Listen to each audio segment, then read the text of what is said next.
안녕하세요. 공시와 투자 키팩터를 통해 투자 아이디어를 찾아준 테린이 아빠입니다. 내용 보시고 도움되시면 구독, 좋아요, 알람 부탁드리겠습니다. OCI 실적 발표 보니까 이게 시간의 상한가 갈만하다 이런 생각이 듭니다. 얼마나 이제 회사가 노력을 해서 기업 설명회를 했고 회사가 주가가 올라가길 원하고 있으며 그리고 시장에서 이제 밸류에이션이 얼마나 싼지 또 어필이 된 어떤 기업 설명이 아닐까 이런 생각이 듭니다. 우선 이게 OCI 홀딩스의 분기 보고서인데 자세히 보시면 이 친인척들이 이제 지배를 하고 있는 이 OCI 홀딩스의 지배 구조가 그렇게 좋은 상황이 아니에요.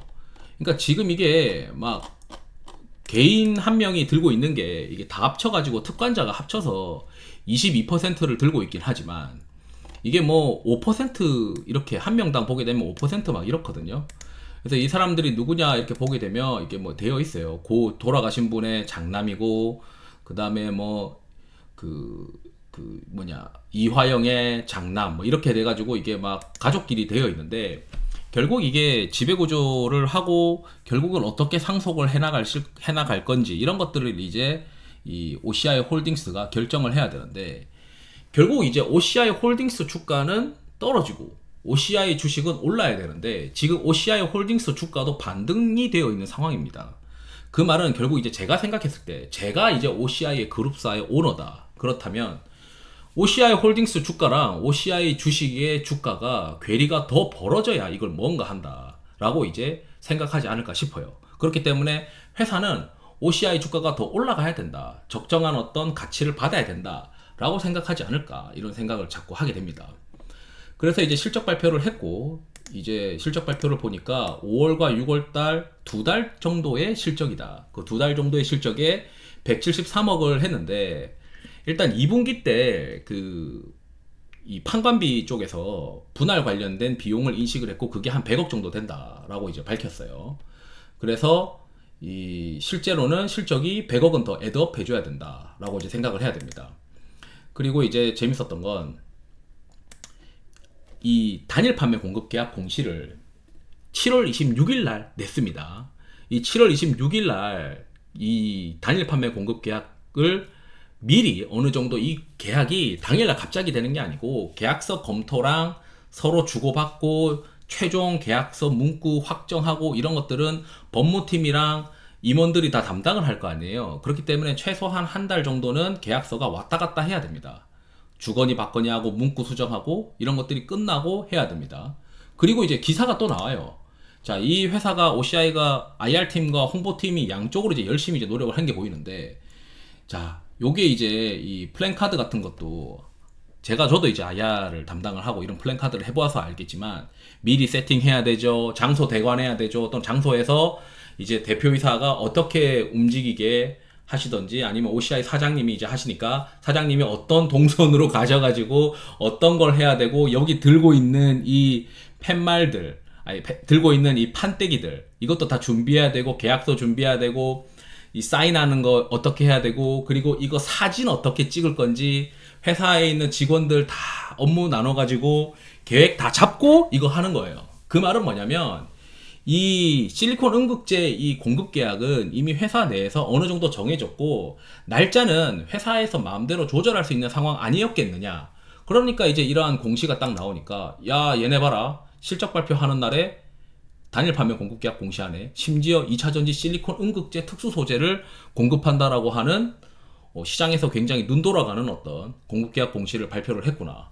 그러면 야 이거 얘는 이제 진짜 실리콘 음극재 회사로서 계약을 이미 가지고 있는 회사로 재평가를 해줘야 되겠네. 이거 봐라, 이거 사진도 찍고 이렇게 하는 거 보니까 그리고 보도자료도 뿌리는 거 보니까 이것도 웃겨요. 여러분들은 이제 보도자료를 직접 기자한테 뿌려보지 않아서 모르겠지만 이 4시 40분에 나왔잖아요. 기자들은 아침에 언제 보도자료를 열심히 뿌리냐면 아침에 출근하고 나서 보도자료를 9시쯤에 봤습니다. 그러면 한 10시 반이나 11시까지 열심히 뿌리고 이제 점심 먹으러 가요. 점심 먹으면서 이제 기업체들 사람들 만나죠. 그리고 나서 한 1시 반이나 이제 점심시간이 끝날 거예요. 그러면 2시쯤부터는 또 그 사이에 들어온 보도자료를 열심히 뿌립니다. 3시 반이나 4시쯤. 그리고 나서는 또 기업체 3시 반까지 정도가 보통 일하고 그리고 나서 이제 기업체 사람들을 만나러 움직여야 돼요. 그리고 나서 한 5시나 6시부터 기업체 사람들이랑 또 미팅을 하면서 자신의 어떤 그 증권 기자 입장에서는 이제 그 커버를 해야 되는 어떤 회사도 만나고 회원사로도 영업도 해보고 이런 것들을 하는데, 제가 이거 보니까 제가 이제 뭐 홍보도 해본 사람으로서 OCI 이 홍보 담당은 이 보도자료도 미리 다 써놨을 거예요. 심지어 보도자료 2개 쓴 거예요. 실적과 관련된 보도자료 하나, 그 다음에 공급계약과 관련된 보도자료 하나, 이렇게 쓰면서 이제 기자들한테 전화를 싹 다 돌렸겠죠.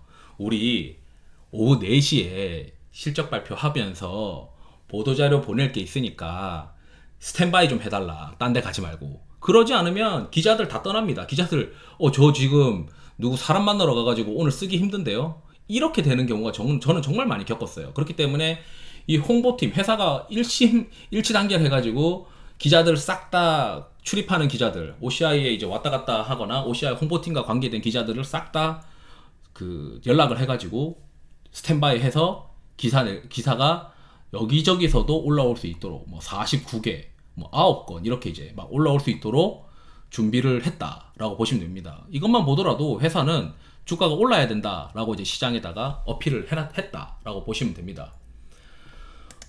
그리고 이제 재밌었던 건 여기 이제 보시면 OCI의 IR 자료실이 있고, IR 자료실에서 IR을 이제 보게 됩니다. 그러면 이제 야, 그래, 숫자가 얼마나 나왔는데 한번 보자라고 이제 고민이 되죠. 저는 이제 뭘 봤냐면, 여기 이제 보시게 되면 딴 건 다 그냥 일단 나중에 보더라도 최종 숫자, 이 P&L을 일단 보는데, 실제 이제 시장에서는 2022년도에 당기순이익 기준으로, 당기순이익 기준으로 PER 한 10배 정도는 가겠지. 그래서 얼마 전에 이제 한 시가총액이 한 1조 2천억을 찍고 내려왔어요. 그리고 이제 지난번 5월 달에 IR 자료에서는 영업이익은 한 483억은 알겠는데, 당기순이익이 이제 이게 크다 보니까 이게 뭔가 일회성 특별이익이 영업외단에서 이제 반영이 돼서 세전이익단에서 반영이 되었기 때문에 이게 이제 그 실제 당기순이익이 평소 얼마 나올 수 있는지를 가늠하기가 어려웠죠. 근데 이제 2분기 실적이 나왔습니다. 이제 공시된 거는 2달 치고 IR 자료에서는 이제 2분기 만에 어떤 영업이익이 한 300억 나왔다. 근데 IR 이제 컨콜에서는 우리가 그 비용이 한 100억 정도 들었기 때문에 실제로 이제 시장에서 참여자들은 컨콜을 들으면서 그러면 2분기 영업이익은 한 400억은 나왔다는 거네. 그리고 여기 보시게 되면은 지난번 영상에서도 한 3분기 되면은 2분기보다 나을 것 같다. 왜냐하면 화학 쪽 가격들이 좀 올랐다라고 저는 이제 영상을 또 올려드렸습니다. 그래서 2분기가 아마 이 OCI가 밝혀낸 실적에서는 가장 체력적으로 낮은 어떤 이익이 아닐까, 뭐 이런 생각을 또 하게 되겠죠. 저뿐만 아니고 다른 투자자들이. 근데 이제 특이한 게 있었어요. 이 영업이익과 그리고 세전이익이 굉장히 차이가 났고, 당기순이익이 이제 영업이익보다 크다. 이 회사가 이제 그 연결 대상 법인들을 지금 좀 들고 있습니다. 뭐 피에노 케미칼이나 이런 회사들을. 그래서 그쪽에서의 실적이 올라오고 있다라고 해석할 수밖에 없거든요, 제가 봤을 땐. 그래서 시장에서는 이거 2022년도에는 영업이익은 2천억대인데 당기순이익이 1300억이었지만 이거 2분기 실적 보니까 영업이익이랑 당기순이익이랑 차이가 없는데, 그러면은 이게 2분기 당기순이익이 그 100억 정도의 판관비를 고려해서 만약에 400억 영업이익을 했다고 하면 당기순이익도 못해도 한 400억에서 450억 하지 않았을까? 그러면은 이제 연간 영업이익이 가능한 게 못해도 한 1600억. 내년에는 영업이익 한 2000억 정도는 가능해 보이고, 그 다음에 당기순이익은 한 1600억에서 1700억 정도 되지 않을까? 그리고 내년에는 당기순이익이 더 올라갈 것 같은데, 왜냐면 회사는 반도체는 이제 4분기부터 돌았을 것 같고, 그 다음에 피에노 케미칼과 하고 있는 콜타르 피치 관련된 것도 4분기부터 가동해서 내년부터 들어온다라고 이제 이야기를 하고 있단 말이죠. 그래서 여기 보시게 되면 고연화점 피치, 이게 이제 2023년 하반기 준공해서 상업 생산한다고 하니까, 그러면은 자 이제 고민하는 거죠. 시장에서 이렇게 생각을 하고 있는 것 같아요. 왜냐면 올해 한 못해도 이게 12개월 포워딩 기준으로 당기순이익 기준으로 한 1600억은 충분히 가능해 보인다. 그렇다면은 PER 10배로 보면은 지금까지는 2022년도 기준으로 숫자가 이제 좀 어떻게 영업 외단에서 숫자가 어떻게 나오는지 모르니까 한 1300억 정도 기준으로 한 시가총액 맥스 한 1조 3천억 정도 봤다고 하면 지금 시장 참여자들은 야 이거 내년 기준으로 못해도 시가총액 한 1조 6천억까지는 찍겠는데? 이런 생각을 이제 했겠죠. 그러면은 이제 지금 시가총액이 한 1조인데 내년에 이제 한 시가총액 그 당기순이익이 한 1,800억이다. 이렇게 생각을 하면 PR이 뭐 한 5배? 뭐 6배? 이렇게 생각하는 겁니다. 근데 문제는 여러분들이 그 대한민국에 있는 이름 있는 상장사들 다 뒤져보시면 반도체 소재하고 그 다음에 2차 전지 음극재 하는데 이 실리콘 음극재를 하는데 이거를 또 심지어 계약을 쳐서 오늘 발표했잖아요. 그래서 계약까지 되어 있는 특수 소재를 가지고 있고 이런 걸 하는데 PR이 5배다라고 하니까 사람들이 이제 눈이 돌아가는 어떤 상황이 되는 거 아니냐 이렇게 이제 생각이 듭니다.